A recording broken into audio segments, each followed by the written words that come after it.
আপনার আশেপাশে নিশ্চয়ই এমন কিছু লোক দেখেছেন যারা বাড়ি বাড়ি গিয়ে পুরনো চুল কিনে নেয়।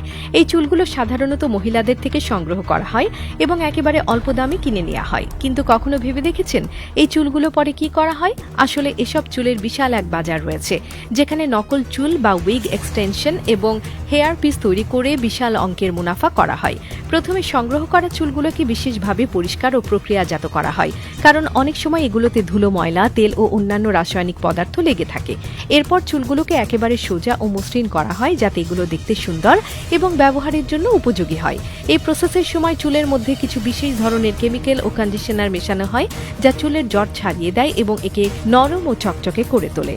এরপর এই চুলগুলোকে একত্রিত করে বিভিন্ন গুচ্ছ বা বান্ডেলে রূপান্তরিত করা হয়। এই বান্ডেলগুলো পরে beauty parlour, hair extension company ও উইগ তৈরি করা কারখানাগুলোর কাছে বিক্রি করা হয়। এই কারখানাগুলো এই প্রক্রিয়াজাত করা চুল থেকে উইগ, হেয়ার এক্সটেনশন এবং অন্যান্য কৃত্রিম হেয়ার প্রোডাক্ট তৈরি করে। এসব পণ্য উচ্চমূল্যে বাজারে বিক্রি করা হয় এবং বিশ্বব্যাপী বিভিন্ন ফ্যাশন ইন্ডাস্ট্রি, চলচ্চিত্র জগৎ এবং সৌন্দর্য চর্চার বিভিন্ন প্রতিষ্ঠানে ব্যবহৃত হয়। এই চুলের ব্যবসা এতটাই বড় যে অনেক দেশে চুল সংগ্রহ ও রপ্তানি একটি বিশাল শিল্পে পরিণত হয়েছে। বিশেষ করে ভারত, চীন ও ব্রাজিল থেকে সবচেয়ে বেশি মানব চুল সংগ্রহ করা হয় এবং বিশ্বের বিভিন্ন দেশে রপ্তানি করা হয়।